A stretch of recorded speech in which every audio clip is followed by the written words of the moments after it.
თველზე აიყვანეთ და წავიდეთ ვნახოთ აბა რა მოხდა. ვესწავლეთ გვაროვნათ რა, შეძლების და გვარად. და ვნახოთ აბა რა მოხდა. ესეთი კალიბრები ბევრს მოწონს. ეს მოწონს, სანადიროთ არის კაი რა. მართალია მე 5.45 მაქვს, მაგრამ 7.62-იც არის ძალიან მაგარი.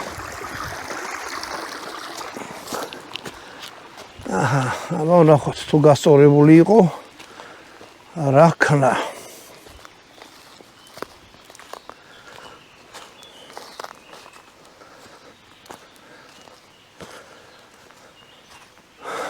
გასწორებული მართლა იყო. აჰა.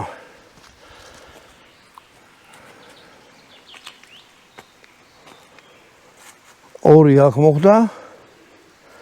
ერთი მოხდა აქ. ეხლა მე პატრონი ეს ტყვეები რომ მოიტანა, მითხრა რომ კლუბში დადის, სადაც როლებია. ახლა მე მაგ ტყვეების ის არა ვარ, რა ქვია, ექსპერტი და ეს სკორპიონი არის სულ იმიტომ რომ ჩამაგრებული არაღიდან ვისოლეთო 10 ვაზნაო და